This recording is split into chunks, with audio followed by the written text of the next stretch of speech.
Hello guys, I am Ayush Kumar Singh and today I am back with my video on the decline of Mughal Empire in India from the book Modern India by Bipin Chandra and please do subscribe, like and comment, share also my video and अगर आप चाहते हैं कि मैं किसी और topic पे भी वीडियो बनाऊं तो आप प्लीज़ मेरे कमेंट सेक्शन में जाके उसे कमेंट करके बता सकते हैं। मैं ज़रूर आपके बताए हुए वीडियो टॉपिक पे वीडियो बनाऊंगा। So let's get started.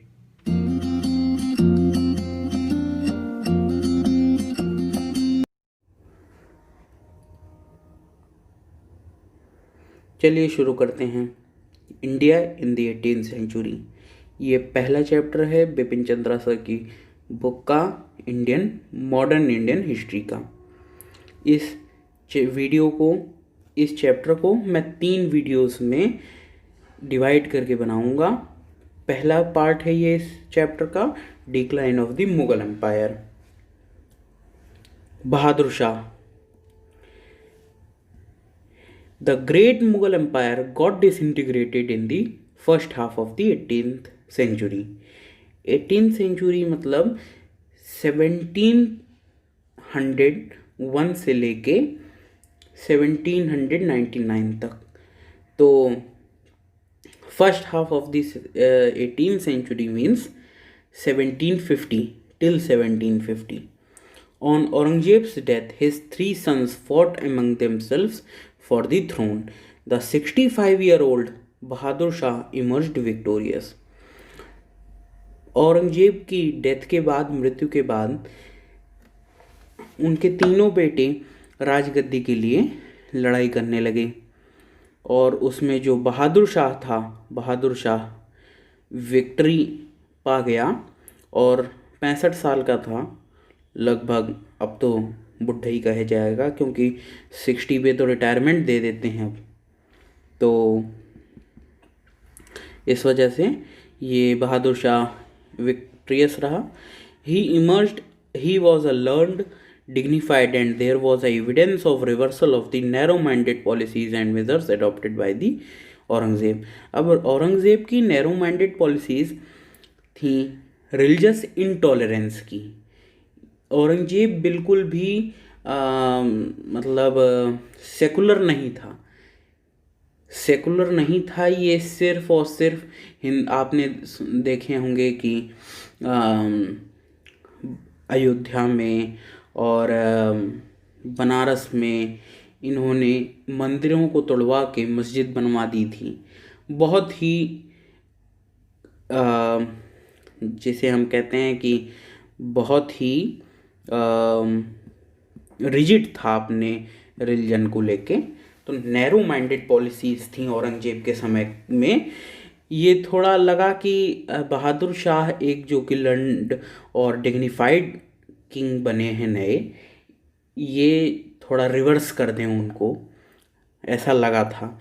He adopted a more tolerant attitude toward Hindu rajas and zamindars. जैसा कि मैंने बताया कि औरंगजेब के समय में हिंदूज़ के साथ बहुत ही नाइंसाफ़ी और बहुत ही सख्ती हुई। इसी वजह से इन्होंने मोर टॉलरेंट एटीट्यूड दिखाया था, थोड़ा सा टॉलरेंट एटीट्यूड दिखाया। No destruction of temples in Israel. Aurangzeb के समय में बहुत सारे टेम्पल्स के डिस्ट्रक्शन हुए थे। इनके समय में, बहादुर शाह के समय में ऐसा कुछ भी नहीं हुआ।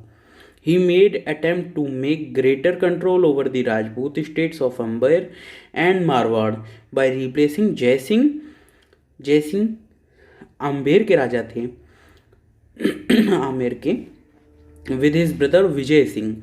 उसके यंगर ब्रदर थे, जय सिंह के यंगर ब्रदर थे विजय सिंह। उनके अच्छे रिलेशंस थे बहादुर शाह से। और forcing Ajit Singh of Marwar to submit to the Mughal authority. Mughal authority को मानने के लिए, मुग़ल सुप्रीमेसी को मानने के लिए अजीत सिंह को फोर्स कर रहे थे वो। He also tried to garrison both the cities Marwar and Amer.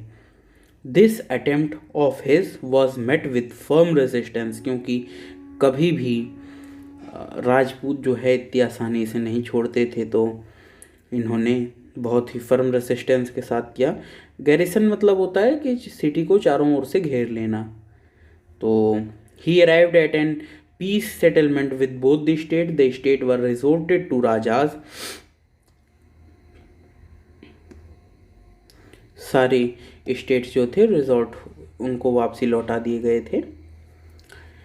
He failed to satisfy the Hindu rajas. ये हिंदू राजाज को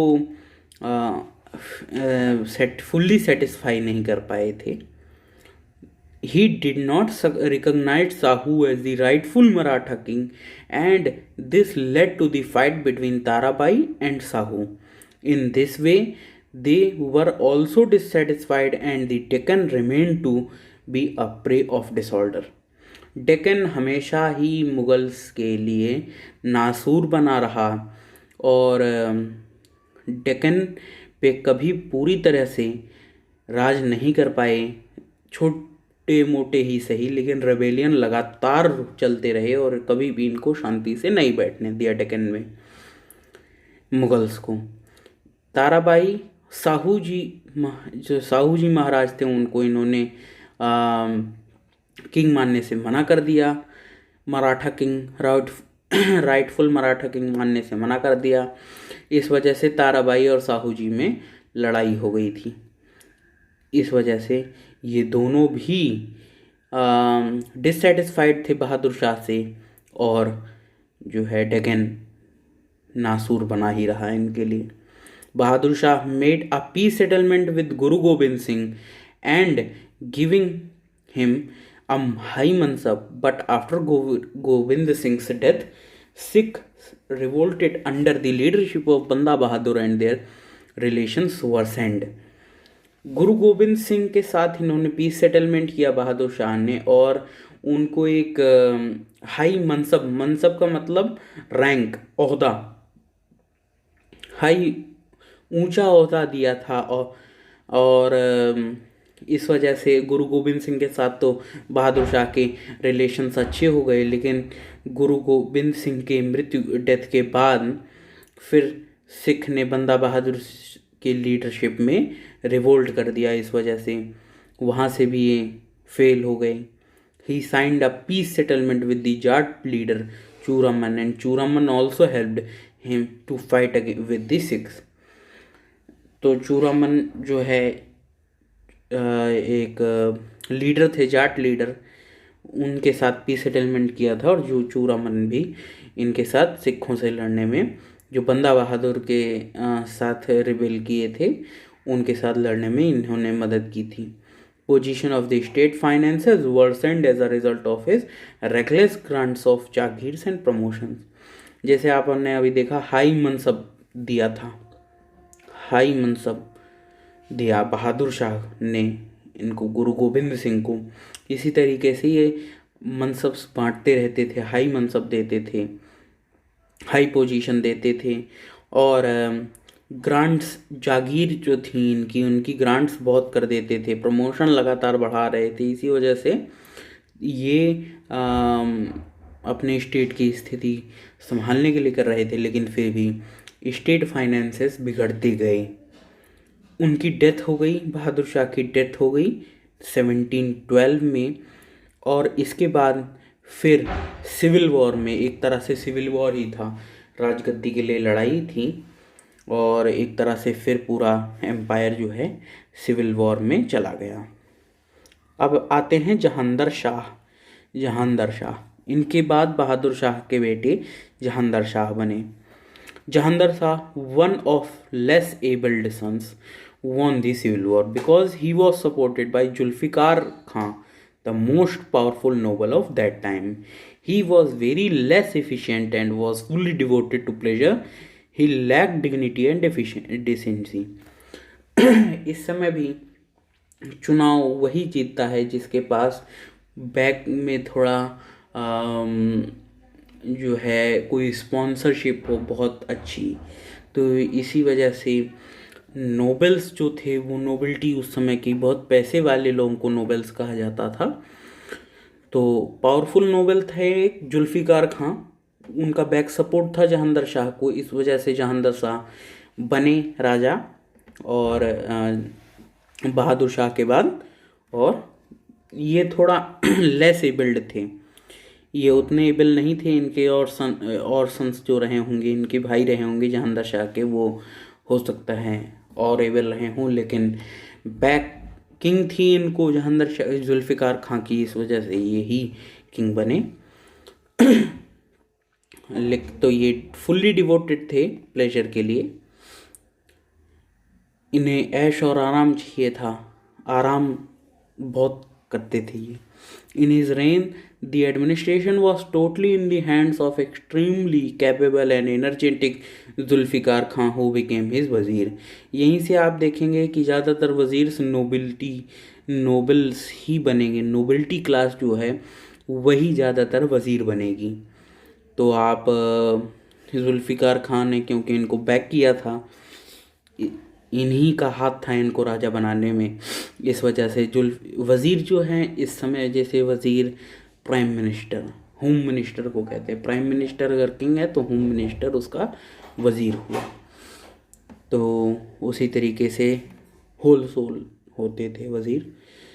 Zulfikar believed that it was necessary to establish good relations with Rajput Rajas and the Maratha kings in order to strengthen his position at the court and to save the empire. He reversed all the policies of Aurangzeb. The jizya tax was abolished. तो जुल्फ़िकार खां एक extremely capable और energetic थे, बहुत ही energy थी इनके अंदर काम करने की। तो जुल्फ़िकार खां बिलीव करते थे कि उनको राजपूत राजा से और मराठा राजाओं से एक अच्छे ताल्लुक़ बना के रखने होंगे, ताकि उनकी पोजीशन स्ट्रेंथन हो सके, वो अपनी पोजीशन मजबूत कर सकें कोर्ट में, and to save the empire, और एम्पायर को ही बचाने के लिए, क्योंकि सबको लग रहा था कि उस समय डिक्लाइन पे है मुग़ल एम्पायर, तो उसको भी बचाने के लिए इनको लगा कि जितने भी रिबेलियस हैं, क्योंकि जाट, राजपूत, मराठा, जाट, सिख, यही सब थोड़ा रिबेल करते रहते थे, ज़्यादातर रिबेलियन इन्हीं की तरफ से आया, तो इनको ये मिलाना चाहते थे। Raja Jaisingh was given the title of Mirza Raja Sawai Jaisingh. तो जो राजा जयसिंह थे उनको मिर्जा राजा सवाई का टाइटल दिया गया। टाइटल उस समय नाम के आगे लगाया जाता था, और एक रॉयल टाइटल पाना अपने आप में एक बहुत बड़ी चीज़ हुआ करती थी। And was appointed the governor of Malwa. इनको राजा सवाई जयसिंह को, मिर्जा राजा सवाई जयसिंह को मालवा का गवर्नर बनाया गया। Ajit Singh of Marwar was given the title of Maharaja and appointed the governor of Gujarat. इनको भी गुजरात का गवर्नर बनाया गया और महाराजा टाइटल दिया गया, महाराजा अजीत सिंह। मराठा रूलर्स जो थे उनको सरदेशमुखी और चौथ, ये दो टैक्स होते थे, सरदेशमुखी और चौथ, तो इनको कलेक्ट करने का राइट दिया गया, जो पहले इनको नहीं था, पहले सिर्फ मुगल्स ही करते थे, इस वजह से। तो इनके साथ रिलेशन अच्छे करने के लिए इन्होंने इनको सरदेशमुखी और चौथ कलेक्ट करने का भी मौका दिया। He tried to improve the finances of the state by checking the reckless growth of jagirs and offices. तो प्रमोशन जो दे रहे थे पिछले वाले बहादुर शाह और जागीर्स बांट रहे थे, उन पे इन्होंने चेक किया, उनको रोका, ताकि स्टेट के फाइनेंसेस बढ़ सकें, इम्प्रूव हो सकें। तो अब तक तो सब सही चल रहा है, जुल्फ़िकार खां कर रहे हैं ये सब, जहांगीर शाह सब जो भी कर रहे हैं वो जुल्फ़िकार खां कर रहे हैं। जहांदर शाह कुछ नहीं कर रहे हैं इसमें, तो क्योंकि वो तो लेस एबल्ड थे और वजीर ही होल सोल काम कर रहा था उसमें। An evil tendency encourage by him was ijara और रेवेन्यू फार्मिंग। इजारा में क्या था, इनके सिर्फ एक ही बुरा मेन काम माना जाता है, इजारा। इजारा में क्या किया इन्होंने, इजारा एक रेवेन्यू फार्मिंग थी।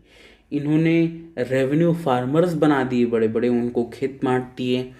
उसमें जो है जो रेवेन्यू फार्मर्स थे, बाद में जैसे जमींदारी सिस्टम आया कि रेवेन्यू फार्मर्स जो थे वो अपने छोटे छोटे फार्मर्स रख रहे थे, पीजेंट्स रखते थे, उनसे काम कराते थे और उनको एक फिक्स्ड धनराशि देनी ही थी मुग़ल एम्पायर को, चाहे सूखा पड़े चाहे क्रॉप और अच्छी हो जाए। तो अगर सरप्लस हुआ तो वो रखते थे कौन, वो रखते थे रेवेन्यू फार्मर्स, और अगर कम हुआ तो उसका भी झटका झेलना है रेवेन्यू फार्मर्स को।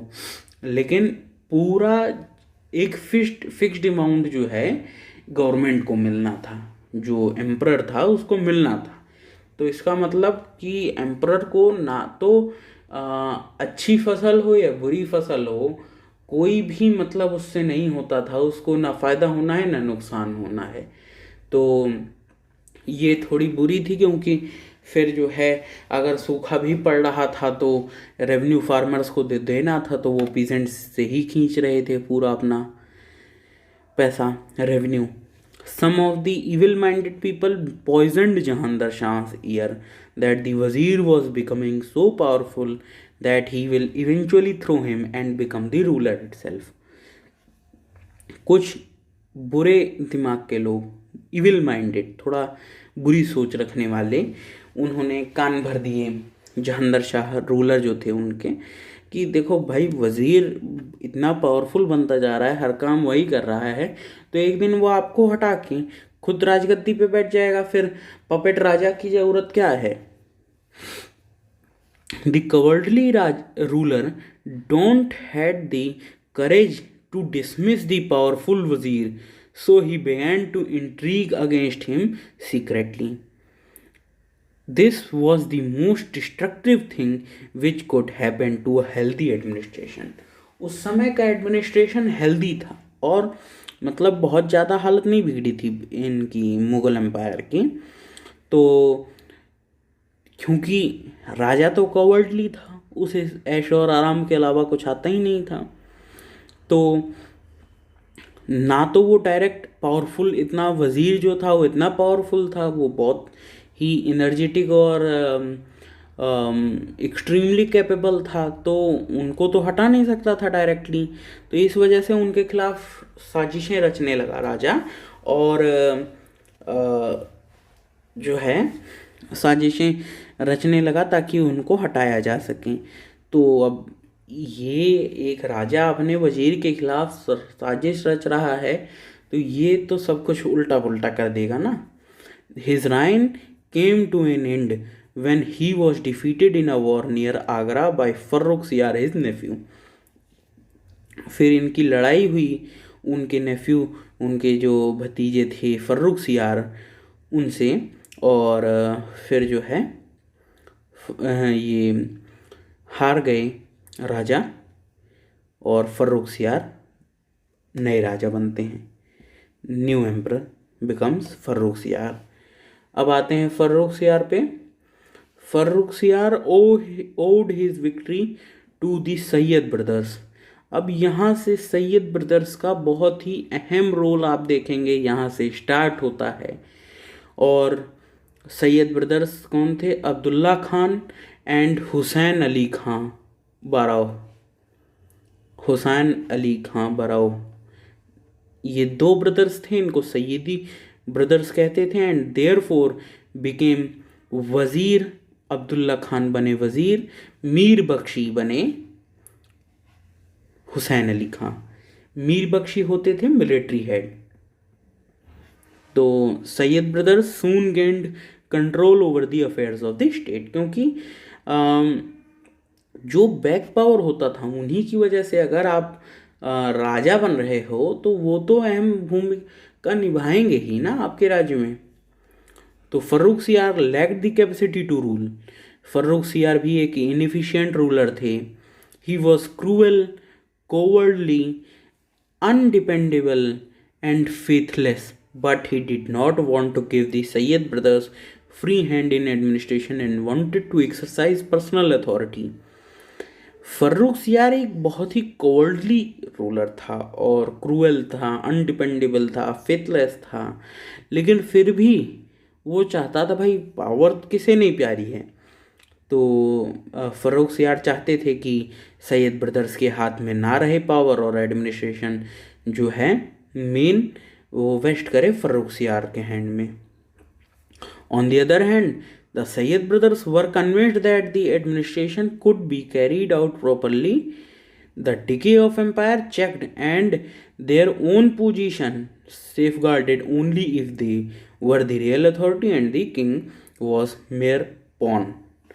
तो अगर सैयद ब्रदर्स ये सोचते थे कि अगर एडमिनिस्ट्रेशन सही तभी चल सकता है, डिके ऑफ द एम्पायर, जो एम्पायर धीरे धीरे डिसइंटीग्रेट होता जा रहा था मुगल एम्पायर, वो तभी बच सकता है, और उनकी खुद की कोर्ट में पोजीशन सिर्फ तभी बची रह सकती है जब रियल अथॉरिटी उन किंग में नहीं बल्कि सैयद ब्रदर्स में वेस्ट करें, और किंग जो है मेयर एक सिर्फ महज एक पुतला बन के, पपेट बन के या पॉन बन के रह जाए। तो the king many times tried to overthrow his wazir and the Mir Bakhshi, but he failed and at the end Farrukh Siyar was killed by the brothers in 1719। ये बहुत बड़ा टर्निंग पॉइंट आप देखेंगे कि फर्रुख सियार जो कि राजा थे उनको ही सैयद ब्रदर्स ने मार डाला, उनकी मृत्यु कर दी गई, सैयद ब्रदर्स ने उनकी हत्या कर दी। और क्योंकि उन्हें पता चल गया था कि हमारे खिलाफ रणनीति बना रहा है। अब यहाँ से main whole sole Sayyid brothers ही बन गए। अब आते जाते रहेंगे एम्परर्स, 2-3 बदले गए इनके, इन्होंने 3-4 राजाओं को बनाया हटाया, अब यही चला रहे हैं, इसलिए राजा के बजाय सैयद ब्रदर्स ही है। इन प्लेस ऑफ फर्रुख सियार दे raised to the throne in quick succession 2 younger princes who died of consumption। सिर्फ शराब पी पी के 2 मर गए। यंगर प्रिंसेस थे जिनको राजा ने, सैयद ब्रदर्स ने गद्दी पे बैठाया, वो दोनों ही जल्दी जल्दी में मर गए। They finally made 18-year-old Mohammad Shah the emperor of India. Mohammad Shah 18 साल के थे, इनको सैयद ब्रदर्स ने राजा बनाया। But all of the 3 rulers after Farrukh Siyar were mere puppets in the hand of Sayyid brothers, क्योंकि सैयद ब्रदर्स ही जिसको चाह रहे हैं उसको राजा बना रहे हैं, गद्दी से हटा दे रहे हैं, नहीं सुन रहा है, नहीं हट रहा है, मरवा दे रहे हैं, मार दे रहे हैं, कुछ भी कर सकते हैं सैयद ब्रदर्स, तो उन्हीं के हाथ में है पूरी सत्ता। They followed the policy of religious tolerance. Sayyid brothers religious tolerance की पॉलिसी करते थे, सेकुलर स्टेट बना रहे थे। They believed that to rule India harmoniously they needed the support of Hindu as well as Muslims also. They abolished the pilgrim tax from many places.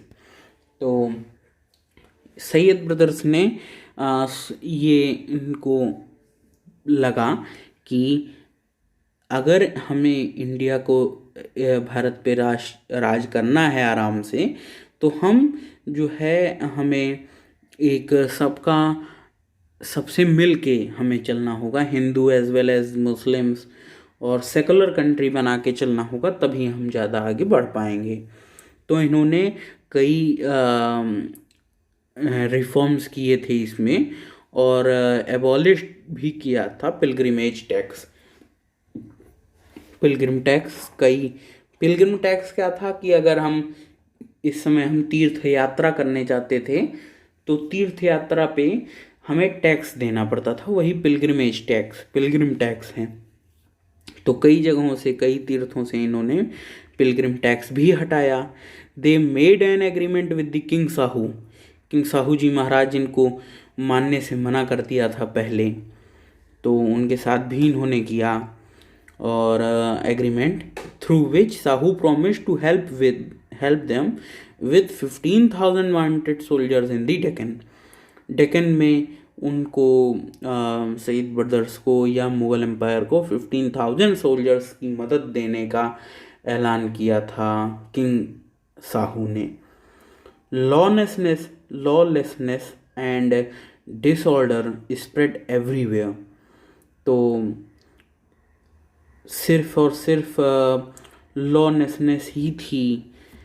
The financial position of the state was deteriorating because some of the jamidars and some other rebellious elements refused to pay land revenues and because of revenue farming।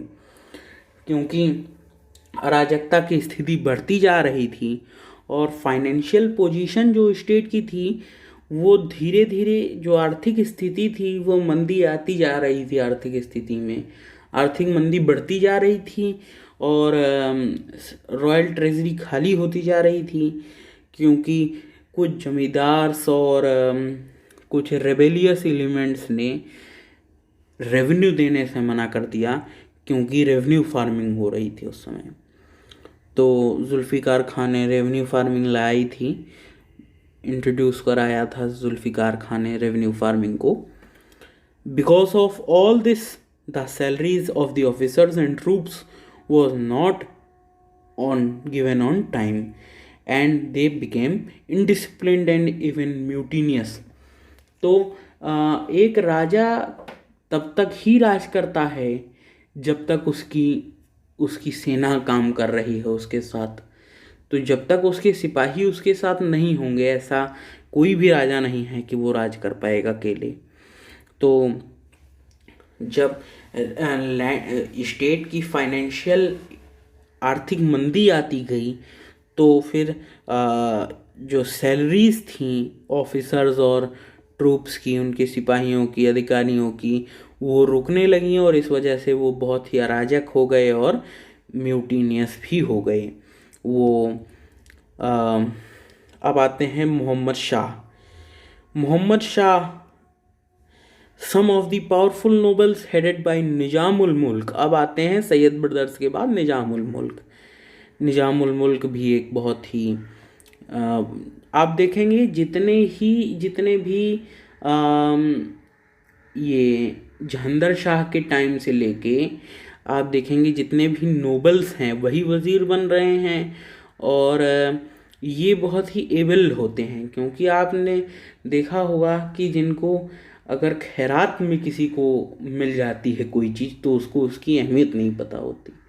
इसी तरीके से nobles जो हैं उनको लड़के लेनी पड़ रही थी, इस वजह से उनको अहमियत बहुत थी उसकी राजगद्दी की। Some of the powerful nobles headed by Nizamul Mulk were very jealous of the increasing power of the two brothers, so they began to conspire against them silently।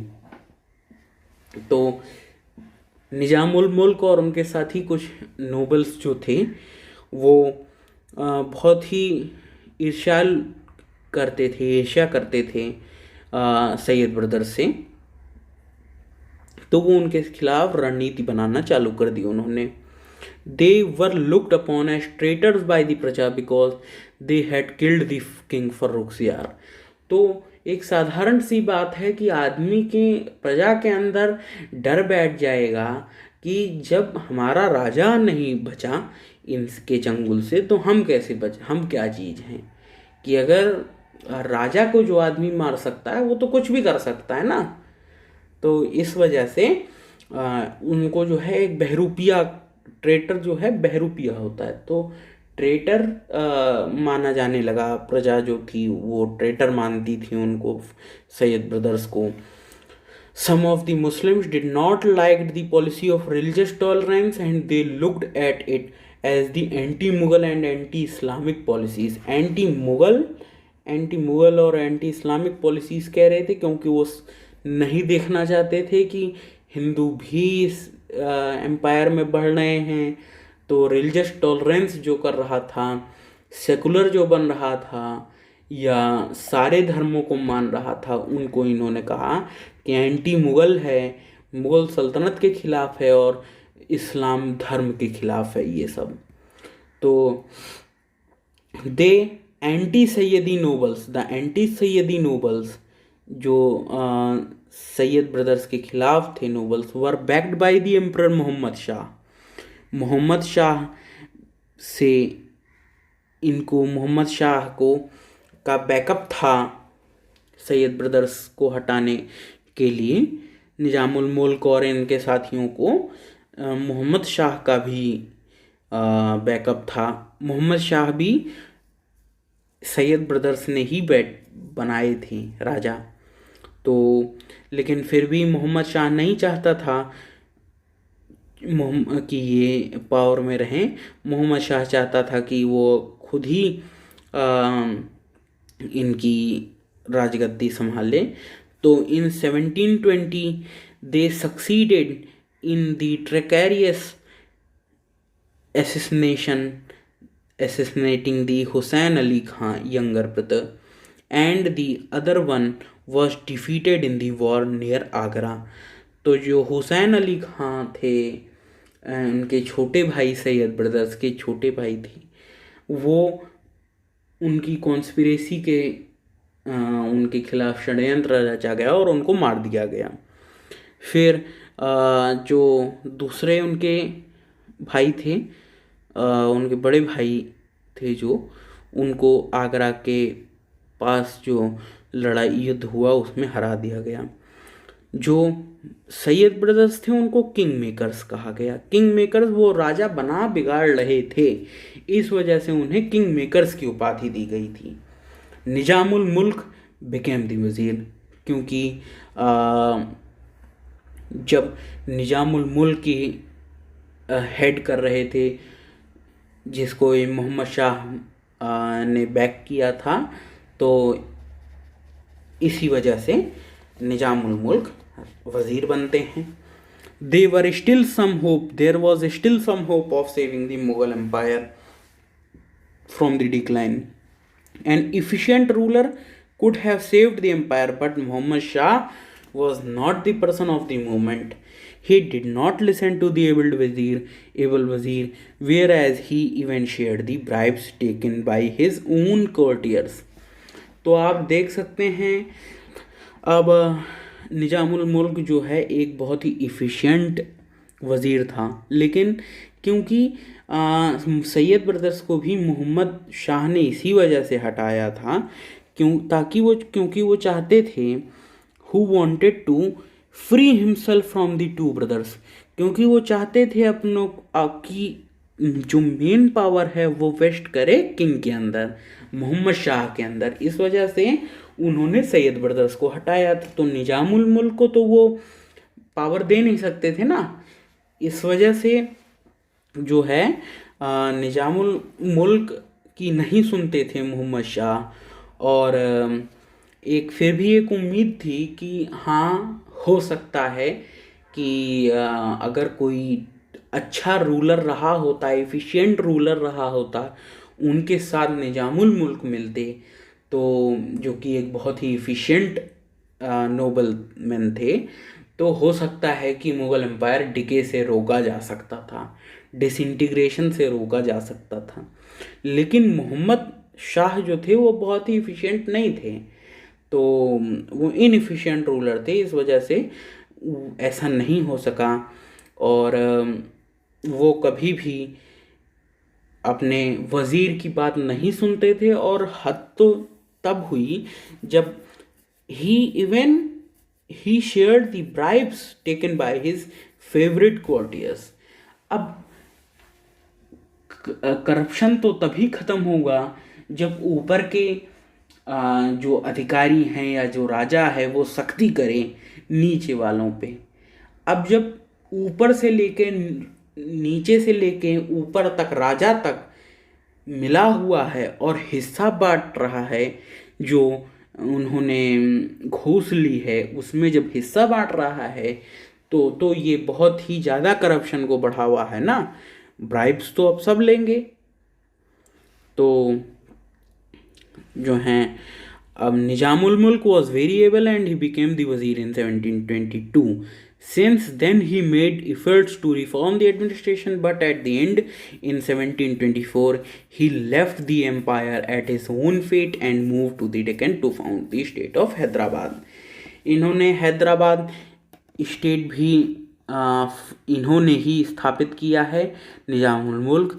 ये 1722 में वज़ीर बने और 1724 में इन्होंने राज्य छोड़ दिया, लेकिन 2 साल में इन्होंने भरसक प्रयास किया ताकि ये छोड़ सकें, मतलब एडमिनिस्ट्रेशन को अपनी पटरी पे ला सकें, उनको चेक कर सकें मुग़ल एम्पायर का डेके। लेकिन जब ऐसा नहीं हुआ तो उन्होंने छोड़ दिया और वो चले गए डेक्कन में हैदराबाद का स्टेट बसाने। Other powerful nobles also now started to utilize their energies in carving out semi-independent states. अब यहाँ से बिल्कुल ही एनार्की हो गई, क्योस हो गया, कोई भी अपने मन से जहाँ जिसका मन कर रहा था वो कर रहा था। जितने भी पावरफुल नोबल्स थे उन्होंने अपनी अपनी पावर लगा के वो अपना इंडिपेंडेंट स्टेट्स निकालना चालू कर दिया। उन्होंने hereditary nawabs owing to the Mughal empire rose in different parts of the empire such as Bengal, Hyderabad, Awadh and Punjab. Awadh, Punjab, Bengal में जितने भी नवाब थे ये अपना जो है, जो अब तक मुग़ल एम्पायर की मान रहे थे, मुग़ल एम्पायर के अंडर थे, वो अब खुद को अलग करने लगे। नादिर शाह का 1738 Nadir Shah the emperor of Persia attacked India, ये भी बहुत ही एक इम्पोर्टेंट पॉइंट है।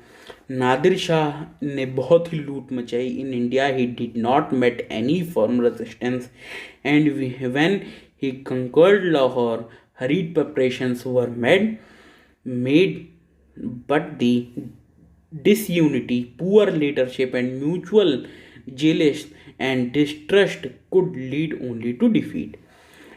1738 में नादिर शाह जो पर्शिया के राजा थे वो इन्वेड किया उन्होंने इंडिया में, क्योंकि उस समय पर्शिया की हालत बहुत ही ख़राब थी और इनको बहुत ही वो भी डिसइंटीग्रेट हो रहा था। पर्शिया का जो एम्पायर था वो भी डिसइंटीग्रेट हो रहा था।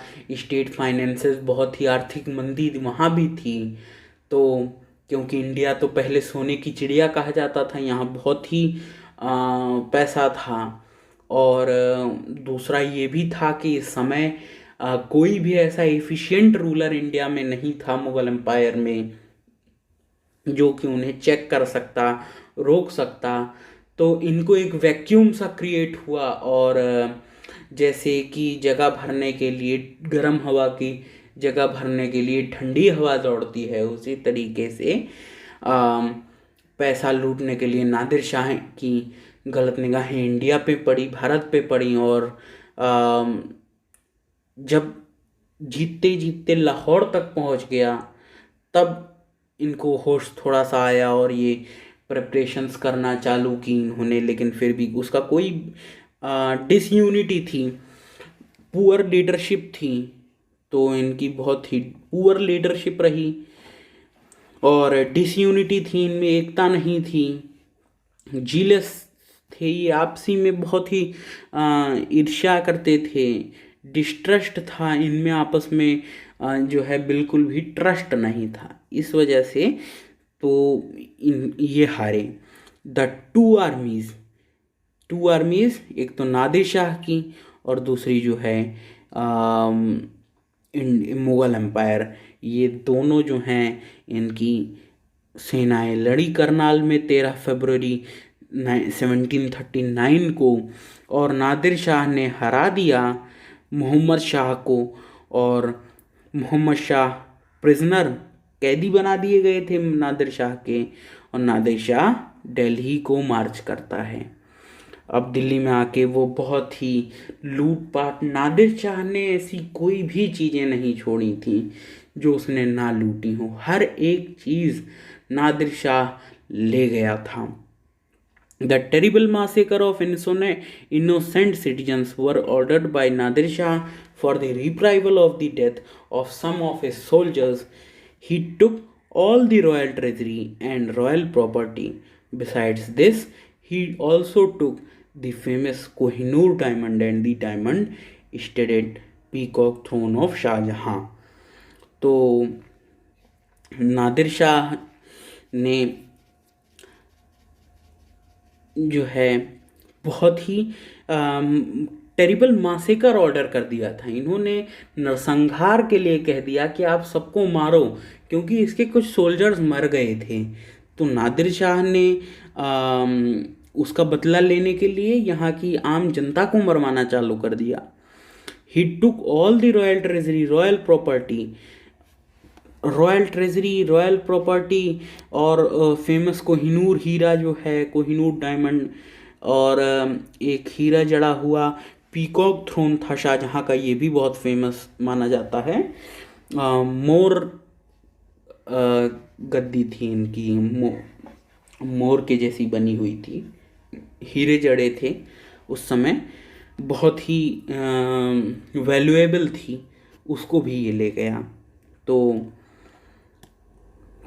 अब आते हैं Shah Alam two. Shah Alam two, he ascended the throne in 1759. He spent the initial years as the emperor wandering from place to place far away from his capital, for he lived in the mortal fear of his own वज़ीर। ये गद्दी पे आए हैं 1759 में, और शुरुआती दिनों में, शुरुआती कुछ सालों में ये इधर से उधर भागते रहे अपना राज्य छोड़ के। क्यों? क्योंकि इनको डर था कि हमारा वज़ीर जो है वो मुझे मार न दे। तो he was a man of some ability and ample courage, but the empire was now beyond redemption. redemption होता है कि उसे बचा सकने की, बच नहीं सकता था। अब जो मुग़ल एम्पायर था वो बिल्कुल ही इतना, जैसे नहीं कि 75 डिसइंटीग्रेशन हो गया था, 75% डिसइंटीग्रेट हो गया था, तो अब उसके बचने का कोई चांस ही नहीं था। तो in 1764 he joined Mir Qasim of Bengal and Sijaud-Dowla of Awadh in declaring war against the British East India Company.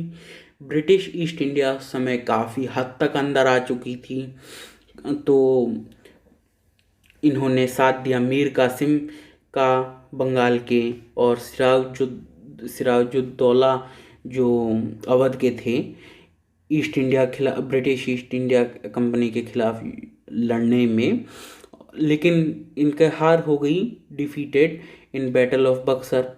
Buxar के युद्ध में ये हार गए, और इलाहाबाद में कुछ दिनों के लिए या कुछ सालों के लिए इनको इलाहाबाद, जो इस समय प्रयागराज हो गया है, उसमें इनको पेंशनर के तौर पर पेंशन देने लगे, और पेंशनर के तौर पर इनको रखा गया। He left the British shelter and returned to Delhi under the protective arms of Maratha. British occupied Delhi in 1803 and until 1857, when the Mughal dynasty was finally extinguished, he served as an political front for the Britishers. Delhi इन्होंने occupy किया था, मतलब जो इलाहाबाद से शाह आलम को छुड़ा के ले आए मराठा वहाँ से, और दिल्ली लौट आए शाह आलम। लेकिन 1803 में जब दिल्ली पे भी कब्जा कर लिया ब्रिटिश ईस्ट इंडिया कंपनी ने, और 1803 से लेके 1857 की क्रांति तक, जब तक इन्हें यहाँ से रंगून या बर्मा या म्यांमार नहीं इनको यहाँ से भेज दिया गया, तब तक ये मुग़ल डायनेस्टी के ही एक पॉलिटिकल फ्रंट बने रहे, एक महज मोहरा बने रहे। तो in fact it ceased to be a military power in 1759। जो मुग़ल डायनेस्टी थी वो ख़त्म तो पूर्णतः ख़त्म तो 1857 की क्रांति के बाद हुई, लेकिन वो एक जो है सैन्य बल की रूप में जो ताकत देखी जाती थी वो 1759 में ही ख़त्म हो चुकी थी, जब शाह आलम गद्दी पे आए। तो ये सिर्फ नाम के राजा थे, ये कुछ कर नहीं सकते थे। Shah Alam was a symbol of political unity of the country because the Mughal dynasty had on the minds a very respective image। तो जो शाह आलम थे ये सिर्फ सिंबल के लिए, एक मोहरा या एक चिन्ह के रूप में माने जाते थे, क्योंकि जो शाह आलम ये मुग़ल डायनेस्टी से बिलोंग करते थे और मुग़ल डायनेस्टी की शुरुआत के दिनों में और जो है बहुत ही अहम भूमिका निभाई। इस वजह से जो प्रजा थी उसके दिमाग में एक बहुत ही अच्छी मतलब लीडरशिप क्वालिटी मानते थे, एक अपना राजा वो मानते थे इनको। Decline of Mughal empire was a major factor for the British conqueror in India. Major factor था मुग़ल एम्पायर का ख़त्म होना, एक मेजर फैक्टर बना ब्रिटिश कंक्वायर इन इंडिया में, क्योंकि वो इसको जो है फर्म रेजिस्टेंस नहीं मिला, कोई ऐसा इंटीग्रेटेड था ही नहीं कि वो उसे जो है लड़के और ब्रिटिश ईस्ट इंडिया कंपनी को रोक सकता। इस वजह से जो है ये भी एक कारण बना ब्रिटिश ईस्ट इंडिया को कंक्वायर करने के लिए इंडिया। अब ये वीडियो ख़त्म होता है, फिर से आपसे मिलेंगे अपने नेक्स्ट वीडियो में। इसका नेक्स्ट पार्ट जो ऑटोनोमस स्टेट्स हैं, इस वीडियो को अगर आपने लास्ट तक देखा है तो please subscribe, like, share, comment कर दीजिए। और मेरे जितने भी पुराने वीडियोस हैं उसमें आपको इन्हीं तरह का कंटेंट, अच्छा कंटेंट, पढ़ाई का कंटेंट मिलता रहेगा। तो अगर आप चाहते हैं ऐसा कि आपको ये लगातार मिले तो प्लीज़ इसे लाइक, शेयर और कमेंट कर दीजिएगा। सब्सक्राइब तो कर ही देना, क्योंकि तभी आपको पता चलेगा कि मेरा नया वीडियो कब आया। और पहले के मेरे सारे वीडियो अगर आप देख लोगे तो उससे आपको काफ़ी थरो नॉलेज हो जाएगी। तो प्लीज़ इसको सब्सक्राइब ज़रूर कर देना। Thank you.